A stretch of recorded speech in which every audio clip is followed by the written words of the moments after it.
अगर आपकी भी एलआईसी पॉलिसी है और आपने भी अपनी पॉलिसी पे लोन लिया था, लोन लेने के बाद आपने उस लोन का इंटरेस्ट पे नहीं किया, प्लस आपने अपनी जो आपकी पेमेंट होती है यानी कि जो आपका प्रीमियम होता है वो भी आपने पे नहीं किया, जिसकी वजह से आपकी पॉलिसी लैप्स हो जाती है।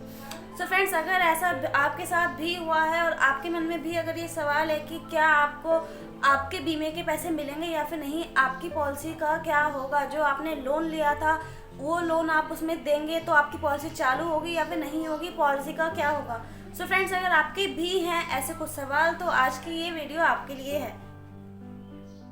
सो फ्रेंड्स, आज की वीडियो में हम लोग यही डिस्कस करने वाले हैं कि अगर आपने भी कोई एलआईसी की पॉलिसी ले रखी थी प्लस उसके ऊपर आपने लोन लिया है, लोन लेने के बाद ना ही आपने अपनी एलआईसी का प्रीमियम जमा किया, प्लस ना ही आपने अपना जो लोन लिया था उसका इंटरेस्ट पे किया, और ना ही आपने उसका जो उस पे उसकी जो इंस्टॉलमेंट थी, जो आपने किस्त थी, ना ही वो लोन पे किया। ऐसी सिचुएशन अगर आपके साथ भी हो जाती है और अब आपकी पॉलिसी बंद हो गई है तो आपको क्या करना है आगे। तो फ्रेंड्स, आज की वीडियो में मैं आपको यही सारी चीज़ें बताने वाली हूँ। Hello friends, welcome back to my YouTube channel. Friends, मैं हूँ ज्योति और हमेशा की तरह मैं आपका बहुत बहुत स्वागत करती हूँ हमारे यूट्यूब चैनल पे। सो फ्रेंड्स, आज की वीडियो में मैं आपको क्या बताने वाली हूँ वो तो आपको पता चल ही चुका है। फ्रेंड्स, जब भी हम लोग पॉलिसी लेते हैं, एलआईसी की पॉलिसी लेते हैं, तो ये पॉलिसी काफ़ी लंबे समय की होती है और उस समय के दौरान हमारी जो फाइनेंशियल जो सिचुएशन है यानी कि जो पैसे से रिलेटेड जो भी हमारी स्थिति है वो सामान्य रहेगी, एक जैसी रहेगी, इसकी कोई गारंटी नहीं होती है और ना ही हमें ये पता होता है कि आने वाले समय में हमारा जो फाइनेंशियल स्टेटस है वो कैसा रहने वाला है। तो फ्रेंड्स, 15-20 साल की आप पॉलिसी लेते हैं, इस बीच में अगर आपको पैसे की ज़रूरत पड़ जाती है तो एलआईसी आपको लोन भी प्रोवाइड करवाता है। तो फ्रेंड्स, आप एलआईसी से लोन ले लेते हैं, लोन लेने के बाद क्या हुआ कि कुछ ऐसी सिचुएशन हो जाती है कि जिससे कि आप ना ही लोन की किस्तें दे पा रहे हैं, ना ही आप उसका जो इंटरेस्ट है वो पे कर पा रहे हैं, और ना ही जो आपकी पॉलिसी का प्रीमियम था वो आपने पे। तो फ्रेंड्स, अगर आप लोग अपने जो आपकी एलआईसी है अगर उसका जो प्रीमियम है टाइम टू टाइम नहीं भरते तो आपकी पॉलिसी लैप्स हो जाती है। तो फ्रेंड्स, आज की वीडियो में मैं आपको 2 सिचुएशन बताने वाली हूँ और दोनों ही सिचुएशन में से अगर आपकी कोई सिचुएशन है तो आप वीडियो को ध्यान से ज़रूर देखिए। फ्रेंड्स, पहली सिचुएशन में हम लोग डिस्कस करेंगे कि आपने एलआईसी से लोन लिया, लोन लेने के बाद आपने जो आपका प्रीमियम था वो भी आपने बंद कर दिया, प्लस जो आपका इंटरेस्ट था वो भी आपने पे नहीं किया, और प्लस उसका जो किस्त होती है वो भी आपने पे नहीं किया, आप कुछ भी पे नहीं कर रहे हैं। तो अब आपको क्या करना, अपनी पॉलिसी को कैसे आपको आगे उसको मेंटेन करना है, क्या करना है वो मैं आगे आपको बताऊंगी। दूसरा मैं आपको बताऊंगी कि आपने अपनी पॉलिसी पे लोन लिया था, लोन लेने के बाद आपने ना ही अपनी पॉलिसी का प्रीमियम भरा, ना ही उसका जो किस्त थी वो पे किया, और ना ही उसका जो ब्याज होता है इंटरेस्ट वो आपने पे किया, और आपकी पॉलिसी जो है लैप्स हो जाती है। तो फ्रेंड्स, ऐसी सिचुएशन में आपको क्या करना है, तो फ्रेंड्स इन 2 सिचुएशन के बारे में आज की वीडियो में हम लोग डिस्कस करने वाले हैं। तो फ्रेंड्स, अगर हम लोग डिस्कस करें यहाँ पे फर्स्ट सिचुएशन का, तो फ्रेंड्स एक क्लाइंट है जिन्होंने एलआईसी में पॉलिसी ली, पॉलिसी लेने के बाद उन्होंने जो उनका प्रीमियम था वो स्टॉप कर दिया, 2-3 इंस्टॉलमेंट उन्होंने नहीं दी, क्वार्टरली उनका मोड था, और इसके साथ साथ उन्होंने ना ही लोन का इंटरेस्ट पे किया, ना ही उन्होंने लोन की किस्त पे करी। अब आगे उनको क्या करना है फ्रेंड्स, उनकी पॉलिसी अभी बंद नहीं हुई है, पॉलिसी चालू है। तो फ्रेंड्स, अगर आप लोगों की भी ऐसी सिचुएशन है और आप लोग कंफ्यूज है कि किस्त दें या फिर ब्याज दें या फिर जो उसका प्रीमियम है वो दें, क्या क्या दें, हमारे पास इतना पैसा नहीं है, तो फ्रेंड्स आप एक काम कर सकते हैं, आप अपनी पॉलिसी का प्रीमियम दे सकते हैं। फ्रेंड्स, अगर आप अपनी एलआईसी पॉलिसी का प्रीमियम देते रहेंगे टाइम टू टाइम तो आपकी जो पॉलिसी है वो चालू रहेगी, और जब आपकी पॉलिसी का जो टाइम पीरियड है, जो आपका उसका जो प्लान टर्म होता है वो पूरा हो जाएगा, तो उसके बाद जो आपने लोन लिया था उसमें से उसका जो इंटरेस्ट है वो सब माइनस होकर आपको आपकी मैच्योरिटी दे दी जाएगी। तो फ्रेंड्स, अगर आपकी भी ये सिचुएशन है तो आपको क्या करना है, आपको यही करना है कि आपको अपना जो प्रीमियम है उसको जमा करते रहना है। आप कुछ जमा मत कीजिए, सिर्फ अपना प्रीमियम जमा कीजिए, आपकी पॉलिसी चलती रहेगी। फ्रेंड्स, इसके साथ अगर मैं आपकी दूसरी सिचुएशन की बात करते हैं तो फ्रेंड्स एक क्लाइंट है जिनके की क्वार्टरली मोड उनका भी था, और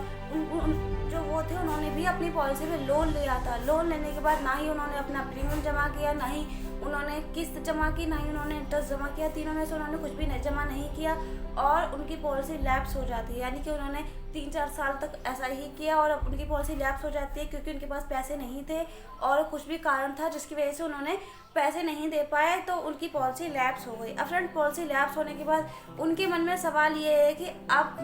मतलब कि मैं क्या करूं,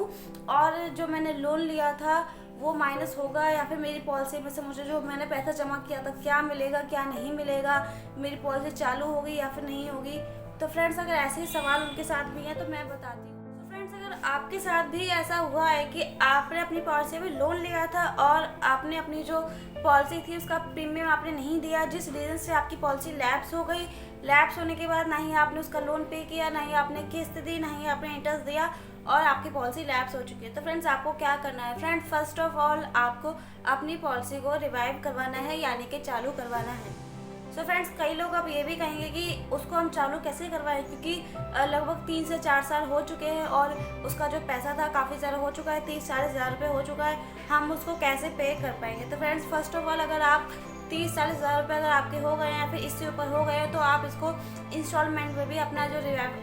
रिवाइवल है, यानी कि पॉलिसी चालू करना है, वो आप करवा सकते हैं। इसे बोलते हैं इंस्टॉलमेंट रिवाइवल, यानी कि आप पैसे इंस्टॉलमेंट में दे के अपनी पॉलिसी को रिवाइव करवा सकते हैं। अब कुछ लोग कहेंगे कि हमारा जो है इतनी इनकम भी नहीं है और भी हमारे काफ़ी खर्चे हैं, हम इंस्टॉलमेंट में भी पैसा नहीं दे सकते, हम अपनी पॉलिसी को चालू नहीं करवा सकते, कुछ और रास्ता हो तो बताइए। सो फ्रेंड्स, यहाँ पे अब एक ही रास्ता है और वो आपके लिए आखिरी रास्ता है जो कि आपका काम कर सकता है। तो फ्रेंड्स, अगर आपकी पॉलिसी भी लैप्स हो चुकी है और ना ही आपने उसका लोन पे किया, ना ही आपने उसकी किस्त पे की, ना ही इंटरेस्ट पे किया और ना ही आपने प्रीमियम उसका पे किया और आपकी पॉलिसी जो है बंद हो चुकी है, तो फ्रेंड्स, इन केस आपके पास बस एक रास्ता बचता है और वो रास्ता है कि आपको कुछ नहीं करना है, आपको सिर्फ और सिर्फ वेट करना है अपनी पॉलिसी को मैच्योर होने के लिए। यानी कि जो आपकी पॉलिसी है वो आप पे नहीं करते हो, आप उसको पे नहीं कर पा रहे, कोई बात नहीं, आपकी जो पॉलिसी है वो पेड अप सिचुएशन में चली जाती है, जिसके बाद जब भी आपकी पॉलिसी में मैच्योरिटी आएगी, मान के चलते हैं कि 3 साल बाद आपकी पॉलिसी में मैच्योरिटी आनी है, तो फ्रेंड्स, जब भी आपकी मैच्योरिटी आएगी तो जो भी आपने लोन लिया है प्लस जो भी उसका यानी कि जो भी उसका इंटरेस्ट था तो वो माइनस हो जाएगा, प्लस अनपेड प्रीमियम, यानी कि जो आपने प्रीमियम नहीं पे किया वो माइनस हो जाएगा। तो फ्रेंड्स, ये आपके पास एक रास्ता बचता है। इसके अलावा आप एक चीज़ और कर सकते हैं। फ्रेंड्स, मैंने जो अभी बताया इसमें आपका एक लॉस है, क्योंकि आप ना ही प्रीमियम पे कर रहे हैं, ना ही आप कुछ पे कर रहे हैं, और आपका अगर आप मैच्योरिटी तक का वेट करते हैं तो आपने जो लोन लिया था उसका जो इंटरेस्ट है वो बढ़ता जाएगा। तो फ्रेंड्स, उस इंटरेस्ट से बचने के लिए आप अपनी पॉलिसी को बंद करवा सकते हैं, यानी कि सरेंडर कर सकते हैं। तो फ्रेंड्स, अगर ये दूसरी वाली सिचुएशन आपके साथ भी है तो ये काफ़ी खतरनाक सिचुएशन हो सकती है आपके लिए। तो फ्रेंड्स, फर्स्ट ऑफ ऑल मैं आपको सलाह दूंगी, अगर आप अपनी पॉलिसी को चालू करवा सकते हो तो अपनी पॉलिसी को चालू करवाइए, और उसको अगर आप एक साथ पैसा नहीं दे सकते तो आप इंस्टॉलमेंट में देकर उसको चालू करवाइए। अगर आप ऐसा भी नहीं कर सकते तो आप अपनी पॉलिसी को बंद कर दीजिए, सरेंडर कर दीजिए, क्योंकि 3 साल बाद 4 साल बाद पता चले कि जो आपको पैसे मिल रहे थे उतना तो इंटरेस्ट ही बन गया जो आपका लोन लिया था उसकी वजह से। तो फ्रेंड्स, अगर आपके साथ भी ऐसा हुआ है तो आप अपनी पॉलिसी को बंद करवा सकते हैं, ये आपके लिए काफ़ी अच्छा फैसला रहेगा।